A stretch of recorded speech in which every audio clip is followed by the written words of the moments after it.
Welcome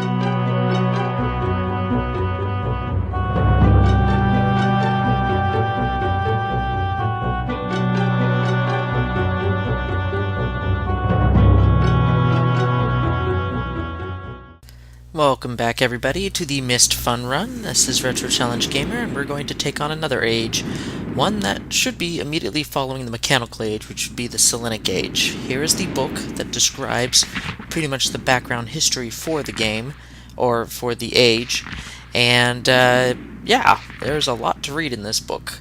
So I'm gonna just kind of slowly flip through them, and you can pause as you will. And this is interesting. Looks like someone deliberately smudged out some of the ink, some of the writing in this book. And this is very important. I mean, you really need to jot this page down, because there's no way you can remember it on your own unless you're, like, super memory guy. So, but that is the book. I hope you all read that, because now it's time to actually go to the age itself. So first things first, we want to go to the tower rotation and go to the spaceship. This was the very first age I went to. I believe I said that in the last video. And this was a complete and total mistake. Absolutely. Because you need to know the sound effect for north, south, west, and east. And you can only get those from the Fortress rotation calibrator in the mechanical age. Those actually give you the sound effects you need for each cardinal direction. Without that knowledge previously, the second half of the Selenitic age will be a complete and total, what's the word, pain. Absolute, just annoying pain. And I did something very, very brute force-ish in terms of the puzzle solving in that age, but I had no other choice. I couldn't figure it out as a young kid until I went to the mechanical age. And that's where the book is being held, at the rocket, so let's go take a look at the key. What exactly do we need here? Aha! 59 volts is the magic number. And we know exactly where to take that particular piece of information to, don't we? Don't we? Well, in case you forgot, I'm going to take you there anyway.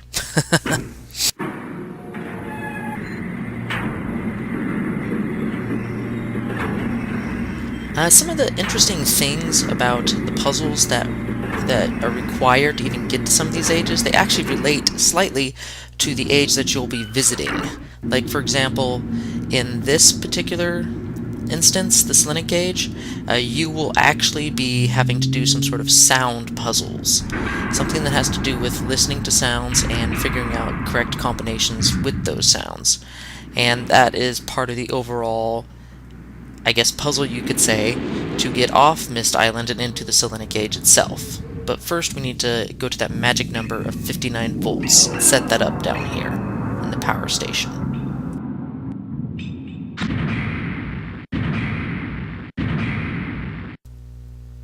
Okay, the easiest way to do this is 4 buttons. This one, this one, this one, and that one. And there you have it, 59 volts. I'm sure there's other combinations, but that's the easiest combination to remember, at least in my book. So we should now be able to open the door to the spaceship and continue on our merry way. But yeah, if you happen to bust that voltage by even 1 point, the spaceship power goes down to 0 and you have to hit one of them circuit breakers again and then restart. But no, we are not done. We have one more puzzle left to do here. It's a sound puzzle. And you have multiple combinations you could do here. And this is what I told you to remember to jot down the piano. So you gotta listen to the sound, as annoying as it is, listen to it, and then try and match it. For someone who has a hard time kind of distinguishing various sounds from each other, this puzzle can be near impossible. But for me, I have a pretty ear for this type of thing, so I could pretty much get this on the first try, I believe.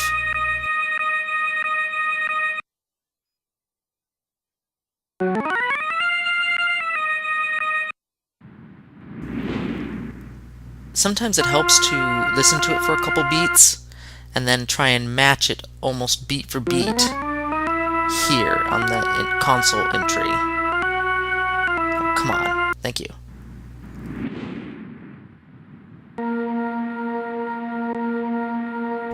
And the numbers for the keys in the book are basically the numbers in the order you need to put them in from left to right. So if all goes well, haha! We now have access to the book, which takes us to the Selenitic age. It's kind of weird. It's like you're touching the screen rather than an actual book, which would take you to the age itself. So explain that logic to me, because I don't get it.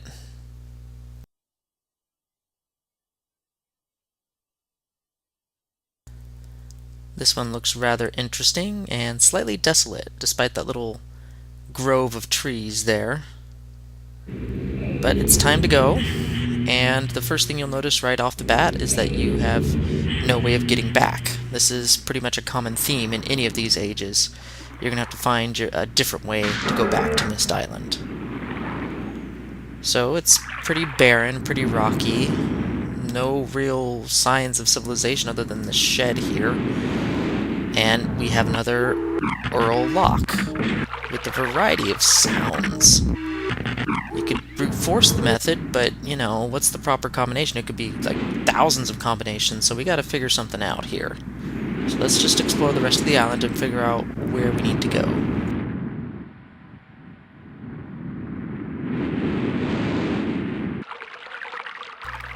Okay, we got a radar dish. Looks like some water drops. And that looks like a hanging microphone, which is recording the sound of this water. Could be useful knowledge for later. And there's our blue page for Akinar. We'll take that with us while we got it.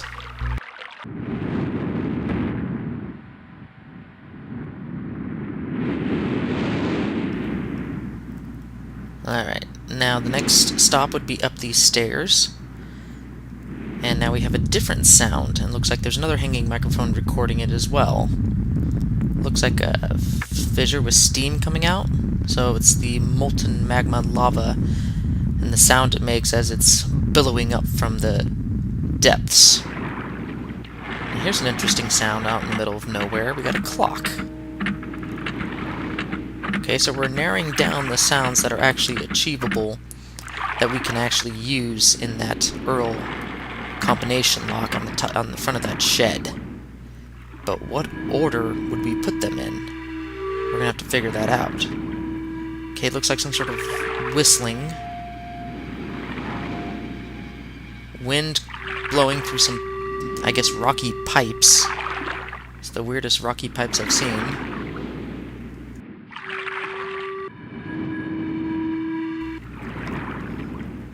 And then you go along the edge here and come to the last sound, which of course would be the wind blowing up from this hole in the ground. And that would be our last sound. So we've narrowed down all the multitude of sounds that we could select down to just 5. And that's actually really helpful, but we still don't know the order. And as a kid, this was actually a pretty easy puzzle for me. I was able to figure this out actually fairly quickly. It was the second half of this age where I was just completely and totally lost, and made me hate this age so very much when I was younger. And it's still kind of annoying too, but we'll get to that. Alright, so we have a central compound here, which has 5 radar oh, good gosh. Oh, jeez. This is going to be trouble, I can tell. Okay, it never traveled this fast. I guess because this was meant for slower computers. Now that my computer's insanely fast, this is near impossible to control. Oh, forget it. Let's try a different, easier one. But yeah, it looks like we have 5 cameras here, and you have the ability to point the camera or a radar dish at where you think the sound for that particular icon is originating from. And if you get it right on, you should hear the sound without any sort of, I guess you could say, atmospheric interference at all. And I don't think no, I am totally off base here. Hold on. Oh gosh, this is so annoying. It turns way too fast. Okay, I'm getting near the fissure here. Okay, see how it's slightly blinking on the arrow? It's kind of giving you a hint which direction to turn. And see?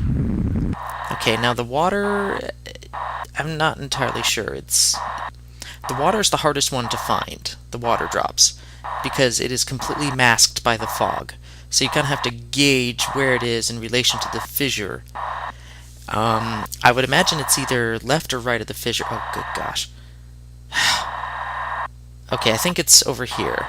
Yes. It's right behind that crater looking... Okay, we've locked it in. The clock is the easiest one to find, obviously. And you have to get it spot on to the decimal degree. Okay, that's locked in, and now we have 2 more to find. This one's not too bad. This one's like literally right off the nose, as it were.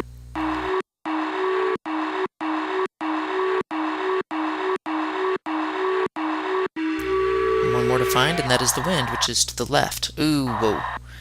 Okay, let's take it baby steps. This moves way too fast. Okay, we've locked them all in. Now we listen. And that, my friends, let's listen again.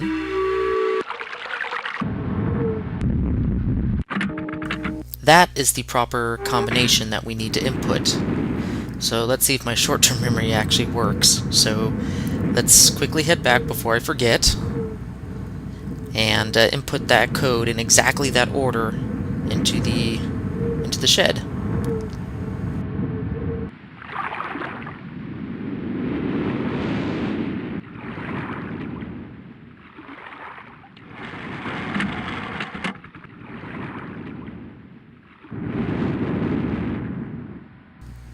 Alright, so we gotta find the sounds. I think it was... Yes, it was the chimes first, and then water. This is where I'm forgetting. Gosh darn it.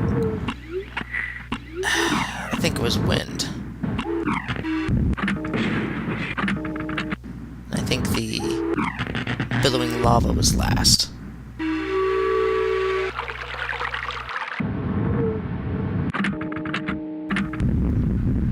Yep, that wasn't it. Let's switch. Let's switch these and see if this works.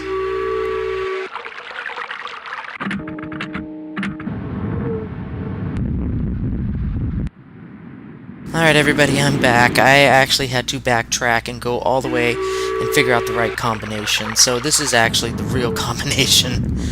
And this opens up the shed, and we can now move on to the second half of the Selenitic age. The half I'm not too keen on, as it were. This, for lack of a better term, this is more of like a maze. And you use this little bubble fish looking, I guess, contraption to navigate it. So you have a forward and a back, and then left and right buttons. So first and foremost, you have to actually descend down into the earth to the track itself before you can even begin attempting solving this maze.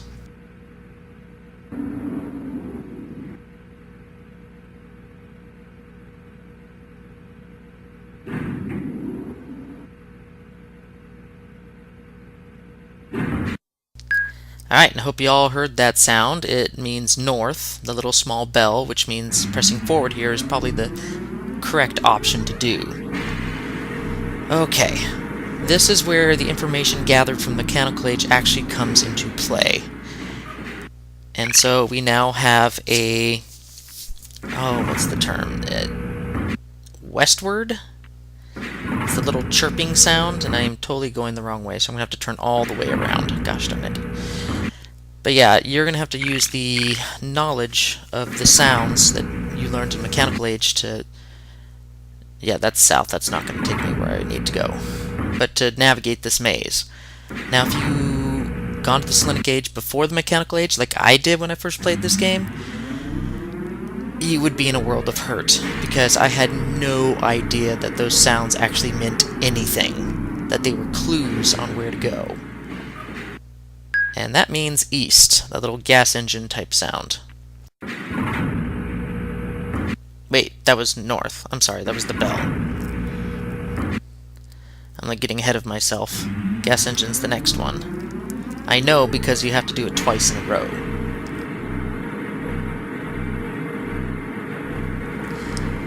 And so I was utterly lost. Oh my goodness, I can't believe how many hours I've spent trying to navigate this maze when I was younger, playing this for the first time. I was going in circles, I was hitting dead ends, I was getting frustrated, I was quitting the game. I was like, screw this, this is way beyond my capabilities. Because I couldn't figure it out. I absolutely could not figure it out. And then one day I just said, you know what? Just screw it.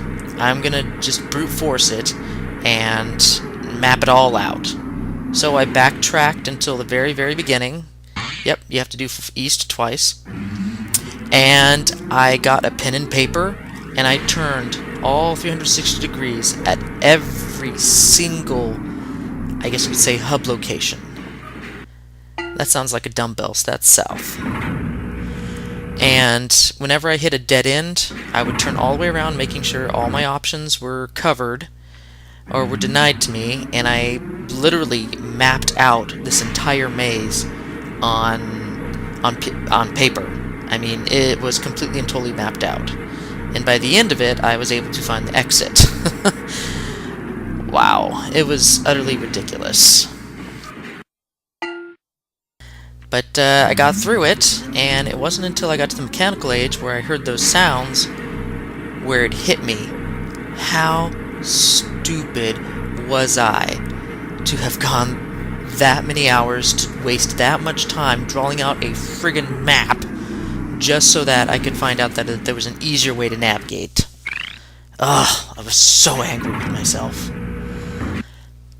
Anyway, though, that's all in the past. And now that I know the secret to this gosh-forsaken maze, it's really not that bad. It's just more of an annoyance than anything else.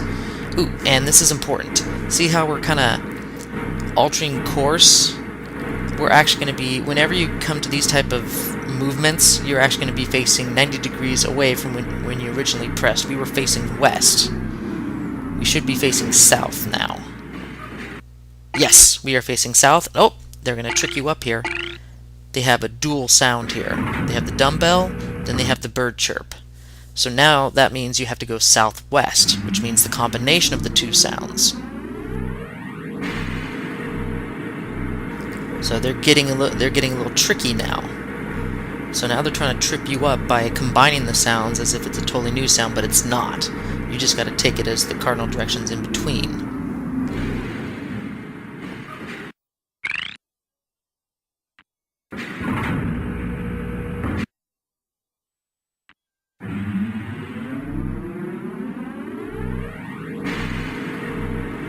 Another reason why this Selenitic gauge is kind of an annoyance all around is when you're going for both pages.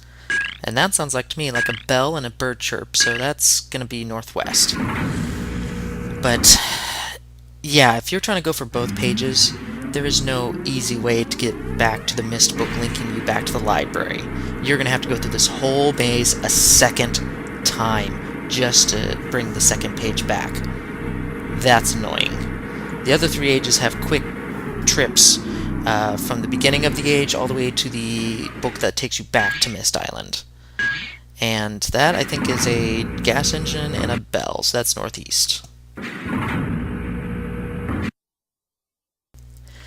So if it's the one, I guess you could say, detractor of the entire Myst game as a whole, it would be this section right here. It has overstayed its welcome at this point. It should have ended like 5 trips ago, you know, like 5 stops ago.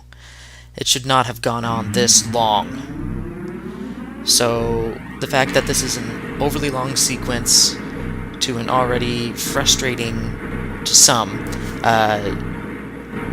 age is just, it's just negative points against this age, and Myst, unfortunately, as a whole.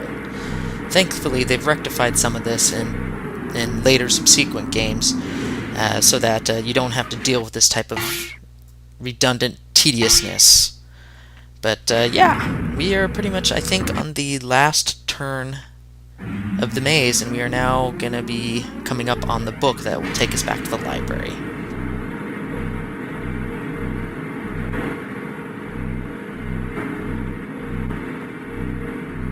Got some cool cinematics here. even if it is kind of like a little small bubble out into the bigger world. I promise you in the next games and those after it, you get more of like a full screen type of movie dealio. Right here, you know, they had to work with computer limitations, and so the video had to be rather small. But there it is. After all that work and effort, we are now able to go back to Myst. And I was so happy my first time playing this game that I was able to go back to Myst. I was like, forget the other page. I am not even going to bother with the other page. It's so annoying. But for the purposes of this playthrough, of course we're going to go for both pages. Why not? Because I got to show you everything, right? So let's hear what Akinar has to say. Good. Still more blue pages, you father. Bring more. I must have some more. That's all I ask of you. It's so long since my brother, Cirrus, wrongfully imprisoned me within this book. Stupid schemes. Pretty speech. Greed, which is endless. It should be perfectly obvious to you. He's done evil and he has destroyed all before. Do not bring the red pages to him. You must not let him trick you. He believed you. He tricked our father. Hideously murdered our father. He'll trick you. He'll murder you. Don't touch the red pages. I beg you to bring the blue pages. To me, listen, you must obey me. Blue pages are my only hope. You must help me. You must help me. I'm thinking Akinar got kind of freaked out at the end because he knew he made a mistake. He said, "You must obey me," which kind of gives off some of his air of being important and the fact that he was trying to rule over subjects and things like that. So he was taking you for a fool, I think. And I think he realized he might have made a mistake saying that word. And so he got freaked out at the end. But we learned a couple new pieces of information. Apparently, he says that Cirrus betrayed both him and his father and then murdered their father, which at this point you can deduce is probably Atris. So what ultimately happened, we don't know yet, but we're going back for Cirrus's page and see what his side of the story, if anything. So where is his page? It seems like his pages are a little bit more hidden than Akinar's. I'm not really sure why that is. But if you didn't notice it before, it's right here on top. Boom, there you go. Now, am I going to have you guys sit through another long trip through the maze? No. I'm going to skip ahead, and I'm going to just go straight to the library from here, but you'll know that off-screen I will be writing the rails again, just so I can get back to the library and return this page to its proper book. But so far, you know, we haven't learned anything new per se from Akinar that we haven't already figured out ourselves. So, I will splice ahead, and I'll see you guys in a couple seconds. Alright, we are back. We have gone through that ridiculous maze again. Still very easy once you figured out the solution, which is the sounds, which are the hints at which cardinal directions you need to go. But we are going to be returning the red page here, listening to what Cirrus has to say, and then end this video out. Alright, Cirrus, let's see what lies Akinar is accusing you of.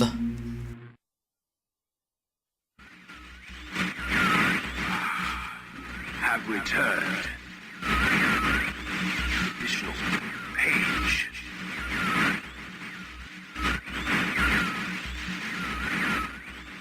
Be from my prison on this forgotten island of Myst. I see that you are. I am called serious.